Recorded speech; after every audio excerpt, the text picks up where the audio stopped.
Nhạc cái ít bác sĩ vẫn làm quen làm phim này Nữ làm nhiều chứ. Nữ làm nhiều chứ. cái làm như vậy làm nghĩa là làm xong thì đi tiếp với nhiều. Nhiều đấy. Good morning, everybody. Yeah. Không to lắm. I'm very happy to be here with you today, and I would like to thank you and to thank the Peter Society for inviting me, and the translator, because I know I would do nothing without the translator. And I hope you will enjoy this day, the whole day with me. I am Professor Urban, first Canadian follower ever. I've attended 5 courses with him, so much that today, 100% of the technique I use today in my practice are those he has taught me. I haven't used any other techniques for years. So we will start with the horizontal defects, like this one. This one is 3 millimeters at the thinnest, and you know that before 4 millimeters, we need a stage approach. And we also know that around an implant, we need a 2 millimeter bone width to keep the bone stable all the time. So we will need to do a GBR there that we are doing with a mixture made of autogenous bone, particulate bone, and BIOS, DBBM, particulate biomatter. And this is the combination, the most often used combination in GBR. Why do we choose this?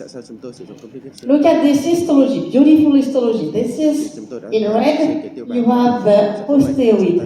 The osteoid is the bone is the bone information, the new bone forming. And it's in contact with the particles. It's even inside the particles. And look at the new bone. The new bone is bridging between the particles. So histologically, this is a great biomaterial. We know that the xenograft has a really substitution rate very slow, 5 times slower than the beta-TCD, for example.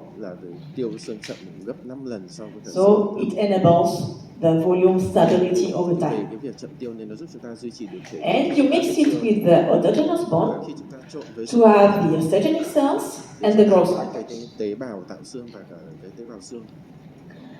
And then you fold over your membrane and you peel it. The first role of the membrane is to stabilize the bone growth. This is the healing and the reopening after 6 months. So how much bone did we gain? This is the superimposition of the baseline CBCT and the healing CBCT. At the beginning, we had a 2 millimeter ridge width, and after we had an 11 millimeters. So for this case, we gain 8 millimeter and also a little bit vertically, 1.6 millimeter. Then we place the implants, we use a digital guide, and you can see that we even have more than 2 millimeters on the buccal. And it doesn't matter, the more the better. After healing, you have a soft tissue distortion. The mucogenital junction has moved on. You have less keratinized tissue, and you have a distorted vestibule. So you need to do a soft tissue management. That is a strip technique, and we will focus on this later.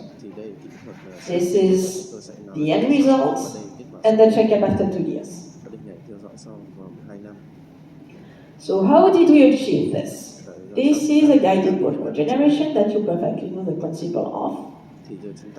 The bone graft is in contact with the native bone, maintained and protected by membrane that prevents the naughty fibroblasts to come into the bone, and that allows the stem cells from the native bone to interact with the graft and then to differentiate into osteoblasts, and after 3 weeks the osteoblasts migrate into the graft, and after 3 weeks you have an osteoid.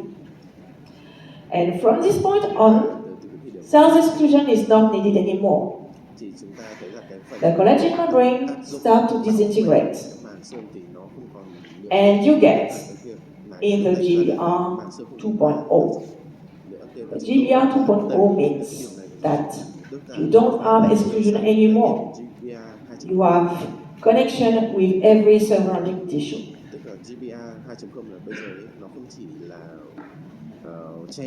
The second role of the membrane is the attachment of osteoblast on it. This is the bioguide, and you can see the osteoblasts are really inside the membrane. You can see osteoblasts in pink and osteoblasts in yellow.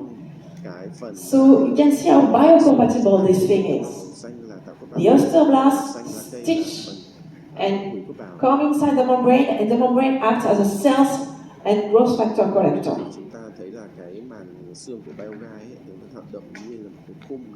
You need a fast resorbable native collagen membrane. That membrane loses its integrity as a barrier after 3-4 weeks, and it totally disappears after 8 weeks. That allows transvascularization, early transvascularization, helps the maturation of the graft faster, and that's the reason why the sausage technique has resulted as the best bone quality, and is usually faster and better than PTFE membrane. The results I will show you today are from sensitive techniques, and that I would like to stress on the thing that if you do not use the good biomaterials, the good products, for sure you won't have the same results. Follow the protocol described by Professor Urban with the good products, with 20-30 years insight, with many studies published, many results, predictable results, and you get the same results. So these are the different biomaterials you can use. You have the autograft, the allograft, and the xenograft. And we have a consensus for these big grafts of doing a mixture with autogenous graft and allograft or xenograft. But we are choosing the xenograft-autograft combination mainly because of the volume stability that it enables. Why does it work so well? Another reason is that the EBBM has a similar structure as the human bone. Look at with the micron electron pictures, you have really the same structure.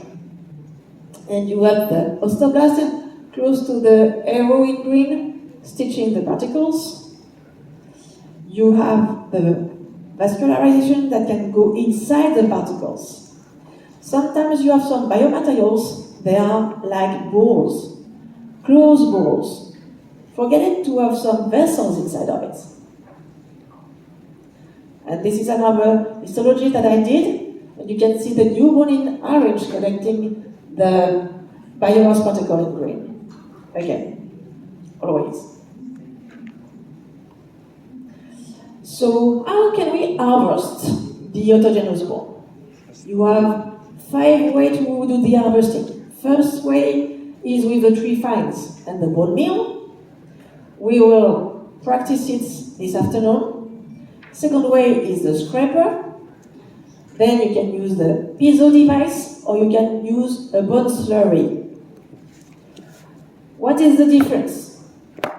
It's very different. First difference can be seen with the scanning microscope. And you can see that with the bone meal samples and scraper samples, you have some collagen fibers on the surface. And collagen fibers are very important because the osteoblasts stitch on the collagen fibers. If you do not have collagen fibers, the osteoblast will slide on the particle. And you have much less with the piezo samples and with the bone slurry. Additional risk with the bone slurry is the bacterial contamination. You have a risk of infection with this, even if you have another section dedicated to that. Second difference is the amount of viable cells. You have twice as many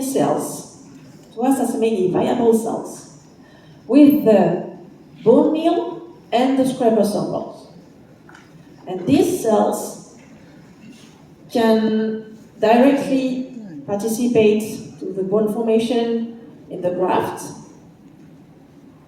or the transported cells might also release growth factors and other bioactive molecules that can target cells in the defect sites. So the bone meal and scraper brought the highest BMP2 and VEGF expression. Bone meal brought the highest TGF-beta1 and OPG. So the best ever is the bone meal, and the second is the scraper for the growth factors. Now question about cortical bone. We don't have cells in cortical bone, right? You don't have osteoblasts. So is it really important? Is it useful to have the cortical bone, to get some cortical bone? Yes. Why? Because 43 growth factors have been identified in the cortical bone. So of course, you can take the cortical bone and it will help a lot for your graft. Don't think that because it's a white bone, it won't help you. So, for your bone harvesting, scraper or bone meal, that's it. No more. The particulate structure advantages.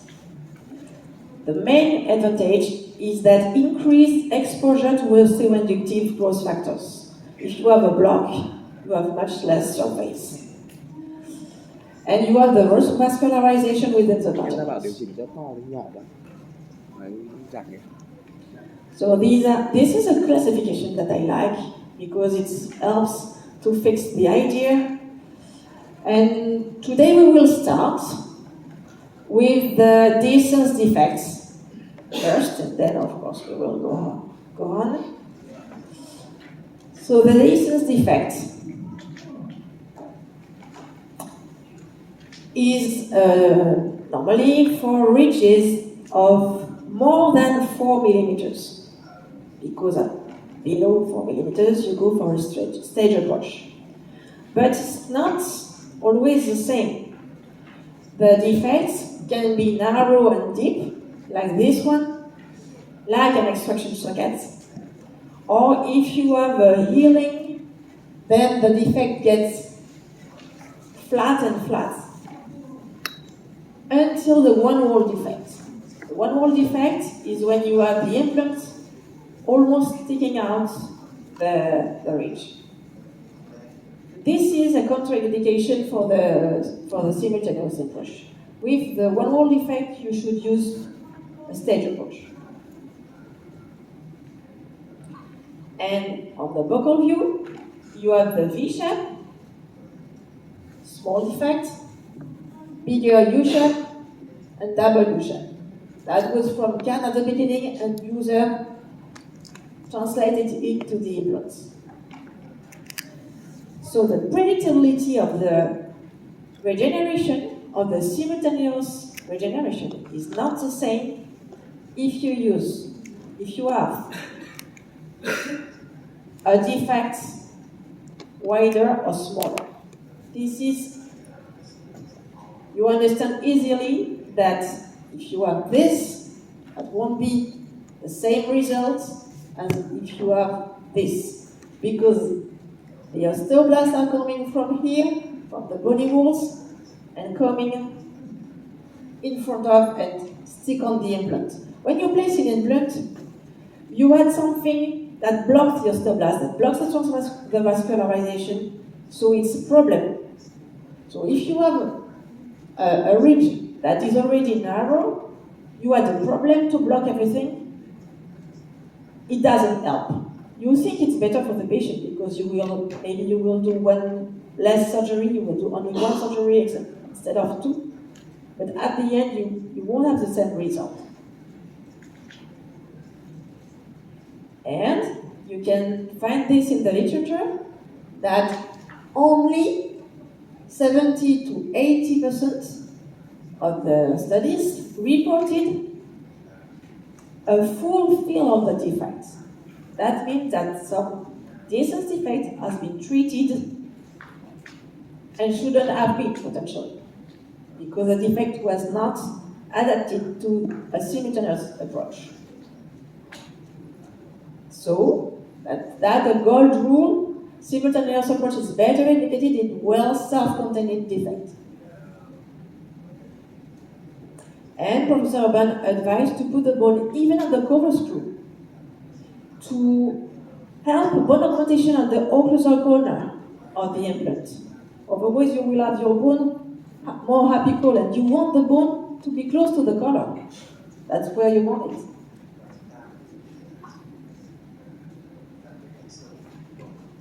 Where do the dehiscence defect begin? This slide is to warn against compromise. Just because the defect is small doesn't mean you don't need to regenerate the bone control properly. And if you have 1 millimeter exposed at the time of the placement, you should just let it like that, thinking, okay, 1 millimeter, I can deal with this, don't touch, it's okay.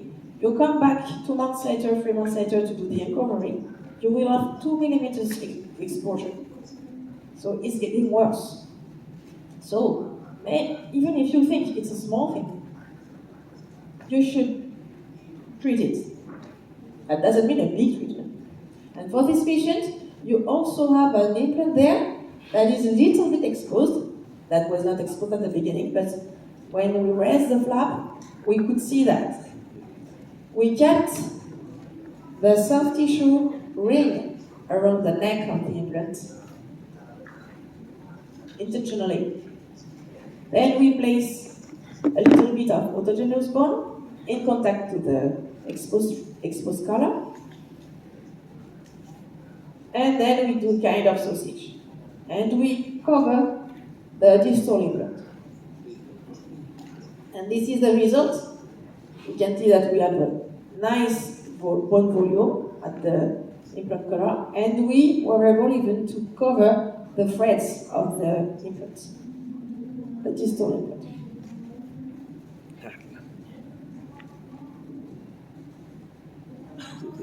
And this is the end result. So, let's talk about the two-wall single. This is only one implant. You can treat it with only biomaterial, particulate or mixed with collagen. But if you do that, really choose really very, very small defects. It's not so predictable.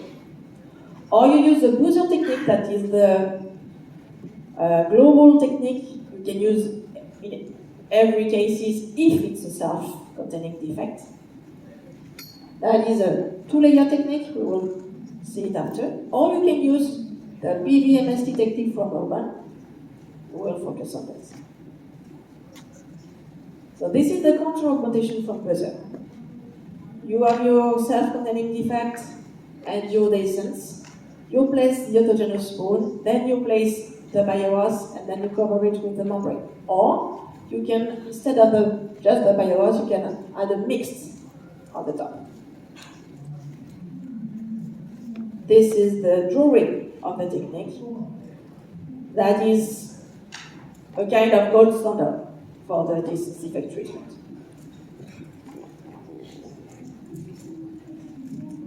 Now, let's talk about PVMST technique.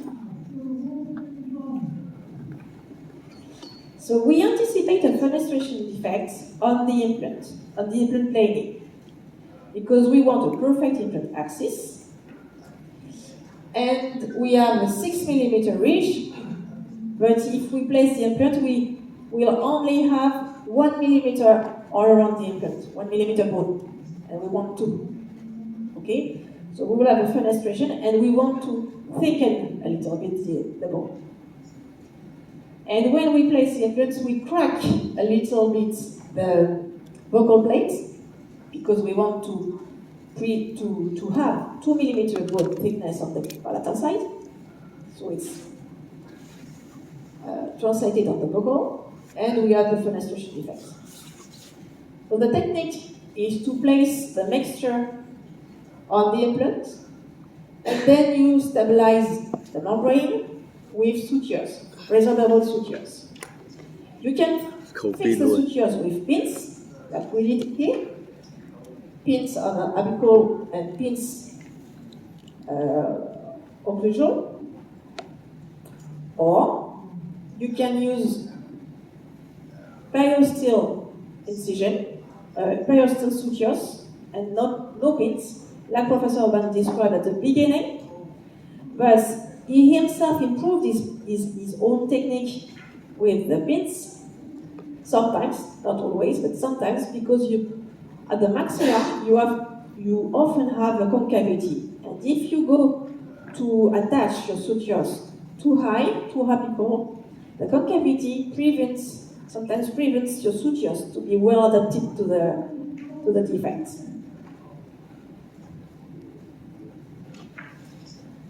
So then we check the bone regeneration with OCBCT. This is the healing with the distorted soft tissue. We check for insufficient soft tissue thickness. The biologic width, remember, is 3.5 millimeters. If you don't have 3.5 millimeters soft tissue thickness, that means that you will lose some bone, because soft tissue thickness will always be like that. So if you do not have it, it will take it from your bone, from your grafts. So you need to give it back before uncovering. After uncovering, it's done. Sometimes you can do it at the same time. At the same time, you can do the keratinized tissue with the strip and soft tissue thickness under. For this case, it was possible because it's a small case. This is a strip technique. The healing, uncovering, and end result. So the periosteel vertical mattress suture technique is a very good technique because it's a small technique. It's not so invasive. The flap is only 1 teeth away major, 1 teeth away distal. So it's a small flap. You don't need to do a big flap. And you don't place any pin close to the roots, of course. But the only thing is, it's only for the single, vocal, maxillary, self-containing defects. So it's not always. It's a nice technique, very nice, but it's for several indications. And the rest, you do the booster technique.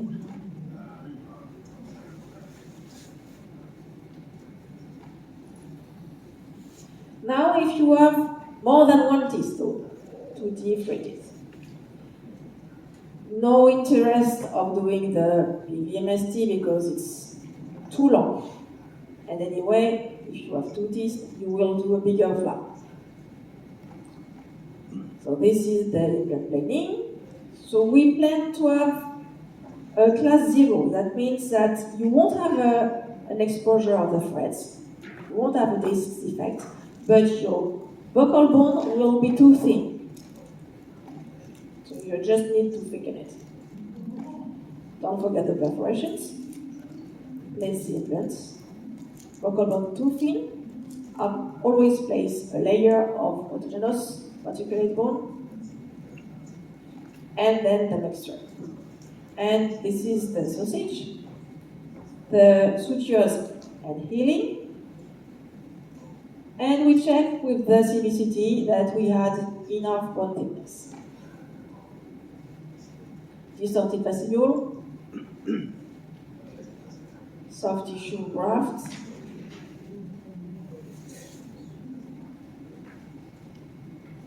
and 2 weeks healing, 2-3 months healing.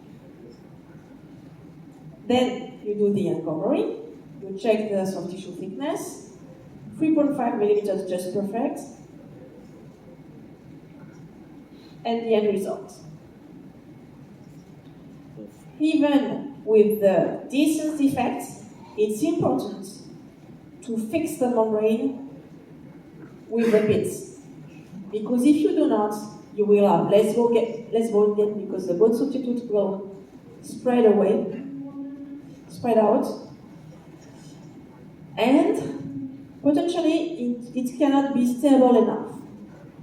And that's the moment where it will turn into fibrous tissue. Because if you have a micro movement of 80 microns, so it's really, really few, just 80 microns is enough to turn an osteoblast into a fibroblast. That's the reason why many of the GBR are becoming soft tissue graft. At the end, it's soft tissue, it's fibrous tissue.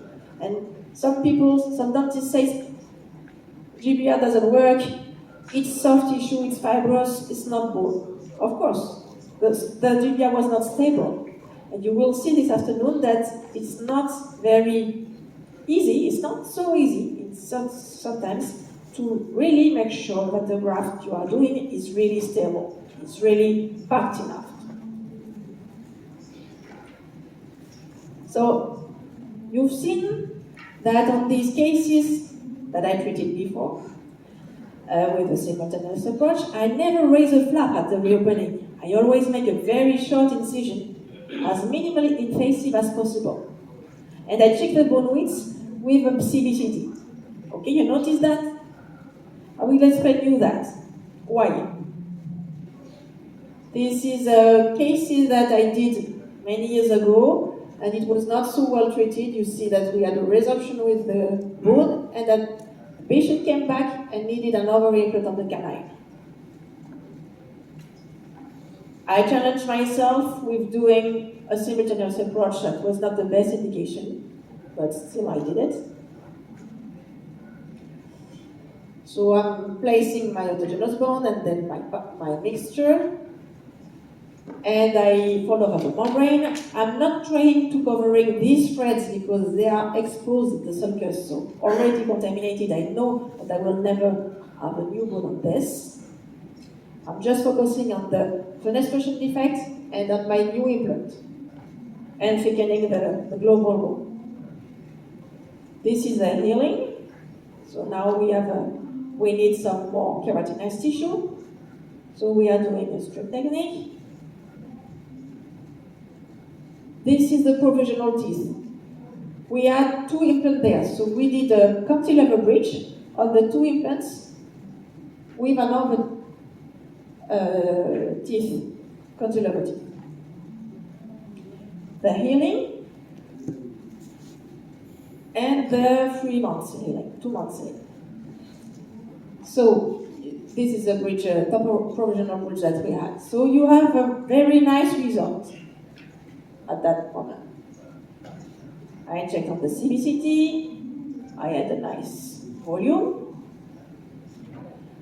and I don't know, at that time, sometimes I don't know why, I wanted to make sure that I had a beautiful bone under. And I raised the flap. I raised 2 flaps to have a beautiful picture. That is the 50,000 euro picture. Because this is how the patient came back 2 weeks after. No more gingiva. We had a big recession. Okay, what happened? We raised the 2 flaps, the buccal flap and the palatal flap together at the same time.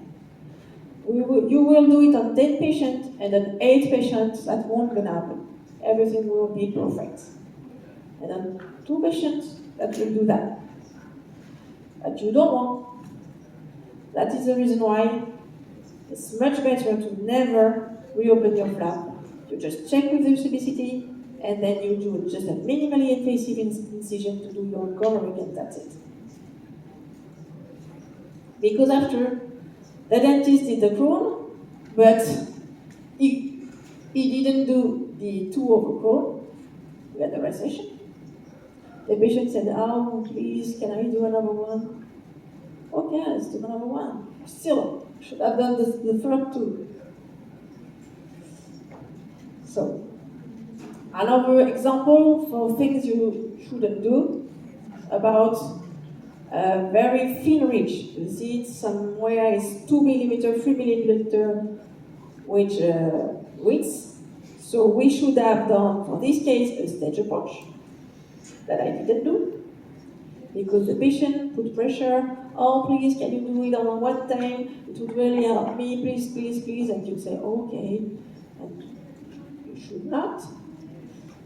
So this is a very flat ridge avec no bleeding, cortical bone. I tried to cover this with a classical GBR. I will explain you what is a classical GBR. And then I got my bone, so that was relieved that it worked. But the bone is too thin. It's really too thin there. You don't have enough. It's less than 1 millimeter. It's covered, okay, but it's less than 1 millimeter. So, of course, what will happen? That will disappear. And you can see the check after 3 years.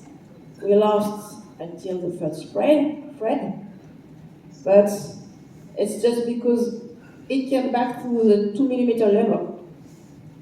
We were lucky, it's not too bad, but if you want to treat with a simultaneous approach a flat ridge, I mean not a self-containing defect, a defect that is not self-containing, that is flat, like this one, really, it hurts you. You would like to treat it. You don't want to say, "Oh no, it's 4 millimeter, I need a stage approach." You can do it if you use a PTFE membrane, a titanium reinforced PTFE membrane. If you do that, you will get your bone. But not if you use a collagen membrane, that won't be predictable. So you have your bone, the end result, and the checkup after 4 years. So Gunther and Schneider did a beautiful study about the dehiscence defect, and they showed that with resorbable membrane, they only could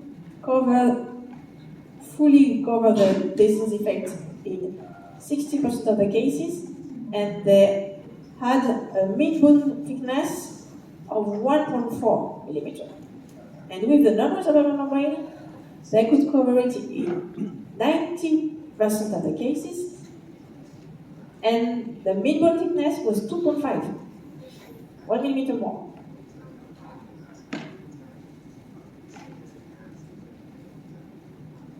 So for the non-self-containing defect of less than 7 millimeter, because if you have more, you shouldn't use a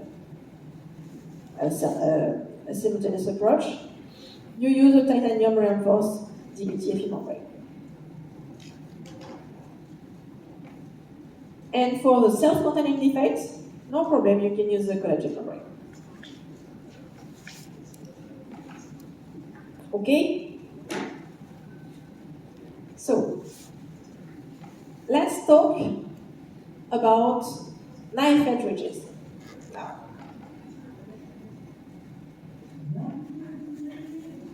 So the knife edge ridges are less than 4 millimeters. You can treat them with the CFRO mesh, with the blocks, with the titanium reinforced membrane, or with the sausage technique. So we will focus on the two lasts. A few years ago, I treated my small and middle cases with the classical GBR. That means that I used autogenous and particulate biomaterial with 1-1 mixture. And I used a collagen membrane that was at that time cross-link membrane. So very slow resorbable membrane. And I had good results. I was happy with this. And I did my biggest cases with blocks. And I was okay with this.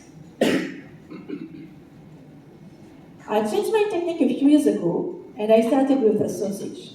This sausage is far from perfect, but I love it. I love it because it's my first one. I came back from the urban course on the Saturday, and then the Tuesday I did this one. So at the beginning, this is the ridge that we had, and after healing. We placed the implants, I was so happy, and the end result. And I did many over the end result and the checkup after 4 years. And I did many over cases like that, and I started to have this feeling that potentially this technique was much better than the technique that I used before. I had this feeling, but I didn't know really. So I made a study. We made a study in order to compare the classical GBR that I used before and the sausage technique. We included the 16 last cases that I treated with the classical GBR and the 16 first cases that I treated with the sausage technique. We used a CBCT and we measured the bone gain, the focal bone gain that we have. So for the classical GBR, we found 2.7 millimeter horizontal bone gain. And for the sausage technique, we found 5.3 millimeter horizontal bone gain. The difference is statistically significant. If we go to the literature, for the classical GBR, we found a review by Milankovic and 8 studies. Classical GBR means mixture made of particulate graft and collagen membrane. And that's it. No specific protocol, no specific technique. And they found between 1.5 and 3.7, 3.8 millimeters per gain. And the study using or inspired by the sausage technique found between 5 and 7 millimeter horizontal bone gain. So that is in agreement with what we found. What's the difference? That's the difference between the classical GBR and the sausage technique. The sausage technique is a protocol. It's a technique that use a stretchable collagen membrane. And because it's stretchable, you can pack your particulate bone, your particulate mixture inside of it, more and more and more. And at the end, you have this inflated shape, like a balloon, that you cannot have, that you cannot get with a classical GBR, with a classical membrane that is not stretchable.